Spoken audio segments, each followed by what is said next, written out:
Thursday the 1st of March 2012. No City match until the weekend now, but there were some international friendlies last night. I was never a huge supporter of my national team, England, but I followed them all the same. I was particularly fascinated with the televised World Cup games as a child, and my first memories of watching England were in the World Cup in Spain in 1982. We had players like Butcher and Mariner from Ipswich and the highly rated Trevor Francis, who became the first £1 million player when he transferred from Forest to City. A young Brian Robson and Ray Wilkins from Manchester United were in the squad, as were Kevin Keegan from Southampton, Trevor Brooking from West Ham, and Kenny Sansom and Tony Woodcock from Arsenal. England seemed to epitomise endeavour, tried hard, but lacked either the natural flair or the technique, unlike Brazil, Italy or France, who had players that exuded skill and style. France had an awesome side, players like Gires and Platini. Germany had Karl-Heinz Rummenigge, and Brazil had Socrates and Zico. The closest thing we had to a stylish player was Glenn Hoddle from Spurs. Down the years there would be great ups and downs, but mostly disappointments following England, notably losing to Argentina, thanks to the hand of God in Mexico in '86, or losing to Germany on penalties in 1990 in Italy. I could never really understand how you could get that worked up about the national side, with all the hype and bullshit, the drama inflated by the media circus. I was once in Piccadilly in Manchester when England were playing at Old Trafford in a friendly. Couldn't be bothered going at all. Thousands of supporters were heading from the train station towards the city centre, and there were huge gangs of shaven-headed, tattooed-looking meatheads who looked like they were on their way to a fascist rally or a neo-Nazi convention. No, supporting England never really had the passion for me. Wasn't my cup of tea. Not in the same way as I supported City. City was my first love. I'm not sure exactly what age I was, but I reckon I must have been about 7 or 8 when my dad first brought me to a Manchester City game. That would have been my first ever time in the Kippax stand at Maine Road, and it was a big deal for a small kid to see so many people in one place. In those days, the capacity was around 40,000, less than what it had been in the 50s and 60s, when attendances of over 70,000 were not uncommon. Like a Lowry painting, there was an ethereal sense of the floodlit incandescence all around, illuminating the drizzle descending from above as people came from all directions towards a single focal point. People swarmed from absolutely everywhere. Every alleyway or street led towards the stadium. I still can't remember if it was a midweek game or a Saturday game, but it was dark anyway. The smells and the sounds were all new to me. The smell of charcoal burning, the burger stalls, especially the smell of fried onions, as the hot steam rose from cups of tea and hot dogs as people dodged through crowds of supporters to head towards their intended destination. There were huge piles of manure where the police horses had relieved themselves, and there was tension in the air outside the huge shadow of the Maine Road stand. The apprehension was tangible. How would we do? Would we play well? Would we win? Who would be man of the match? Who would play? Who would score? All these questions yet to be addressed. The pubs were full. People drank beer, people joked, people smoked, people swore, people laughed, people relaxed, people cheered, and people rushed and pushed. People everywhere. Everyday people. Before the politically correct brigade took over in the UK, fans attending matches went through a turnstile and crammed into a stand. Big surges happened every now and again, usually when we went close or actually scored. The stand itself was just row upon row of cold grey concrete steps with the occasional blue metal frame from which people clung, sat on or leaned against. It was common to move down a flight of between 10 and 20 steps in a flash as a whole mass of people moved together. Quite scary, but fun. I always looked upon the hallowed turf of Maine Road with some trepidation. I dreamed that one day I would play on it, but I want to be a good deal bigger when I did. Maybe it seemed so massive because I was so small. The pitch was always in magnificent, pristine condition, and it struck me that away teams must have loved coming to City, just to have the privilege to play on our pitch. As a kid, I was an outstanding, naturally talented footballer. I played for my school team at Holden Clough Primary in Ashton-under-Lyne on the Hartshead estate, and I played for the Cub Scouts team up the road in Broadoak.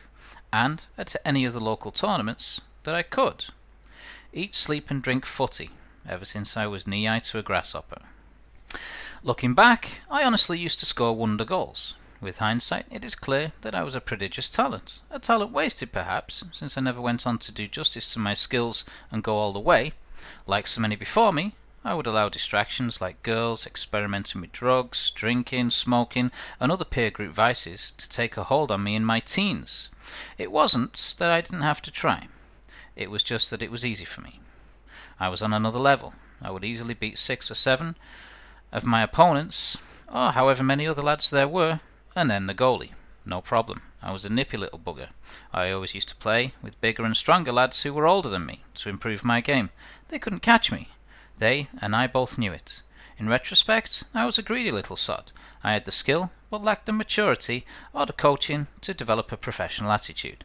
It took me ages to grasp that it was a team game and that it was not all about me. I didn't like to have to pass. I much preferred showing off. It would have been in the late 70s and early 80s that I remember going to Maine Road as a kid. City had a team that was on the decline. Not so much has-beens, but once were greats. Asa Hartford, Mick Shannon, Peter Barnes and Paul Power were crowd favourites. I also remember Tommy Caton, Steve Kinsey, Clive Wilson and Big Joe Corrigan, who was a great keeper. That first time I went, we lost 2-1 to Wolves, but I was smitten by the occasion more than the results. A win would have been the icing on the cake. I remember looking at pictures of the Wolves players in the match programme with my cup of Bovril at half-time and thinking how they actually looked like Wolves. One guy in particular, I think his name was Ray Daniel, had such shaggy sideburns, his beard merged with his hair, and indeed he looked veritably lupine and actually resembled a wolf. I suppose that was the fashion at the time, around 1980. Even though we lost the game, I'd had a great time. There was a lady ringing a bell over to the left of us somewhere, or was it to the right? That definitely got the crowd going. The pie, chips and gravy from the Claremont Road chippy before we got to the game became a treat for me over the years. Also, we would usually pay a little black kid to mind the car for us, before we would meet some friends of my dad's in the pub. As I was sipping on a lemonade with a packet of crisps, I often wondered about those black kids and wondered how much money they made. Maine Road was in a rough part of Manchester called Moss Side, and it contained a huge Afro-Caribbean community, and there was clearly lots of poverty, crime and unemployment in the area. Graffiti was daubed upon row after row of endless terraced houses, and it took me years before I copped that minding the car may have actually meant not putting a brick through the window. But the intimidation tactics of the locals became a match-day custom, just like so many of the other rituals. The crowd mentality always seemed rather hostile to me. Blokes would scream abuse towards the ref when he got a decision wrong, or swear abuse towards a player because he was African origin, and I wondered if the same fellow would say those things if he was alone in a quiet room with the person he was screaming the abuse at. Not likely, of course. It was as if being in the crowd allowed the abuser to become anonymous and think he could say what he wanted without reproach, or at least adopt the lowest common denominator of intelligence and behave like an utter idiot. I'm sure this experience is not limited to fans of any one club, but that crowd mentality, that dangerous element, is present in all crowds at football matches, and at City we would have had a minority of idiots just like at any other club, who would engage in thuggery or hooligan behaviour. Roaring abuse at your own players could hardly help, but for some it was an important way to let off steam. Sometimes I would be terrified, as a kid, sitting next to a grown man, going nuts and screaming, but all the same, I was hooked. I would keep pestering my dad to bring me to another match, whenever he went, until I was old enough to go by myself. So, of the international games that took place last night, the vast majority were friendlies. These days, City have a few regulars in the England team. Joe Hart, Gareth Barry, James Milner and Adam Johnson all featured in a 3-2 defeat to Holland. Ireland drew 1-1 with the Czech Republic, and Poland drew 0-0 with Portugal. Apparently, it was the first ever game in their new national stadium in Warsaw, so my Polish buddy from the local shop informed me when I arrived back from meditation. He is football mad as well, but supports Barcelona. Meditation had been good, and in the dining hall after, over a cuppa and a biscuit, I met a couple of new guys who had come all the way from Buttervance in Cork. Little baby, though she isn't really a baby anymore, helped me to do some gardening this morning, which was fun. 1 or 2 forget-me-nots had come through, and we repotted a basil plant which had little white flowers. Plus, we planted some gladiolus and iris bulbs together with some others. Kittens, cats, puppies, and dogs have all destroyed my garden so many times over that it's a wonder I still bother. But like love, it's a perennial inspiration. Who can look upon a blooming flower in early spring without feeling awe at the wonder of nature? And it's difficult to beat the smell of fresh-cut grass. On a day like this, I have the best job in the world. Blue skies, sun is shining, better get my ass in gear and go knock some doors.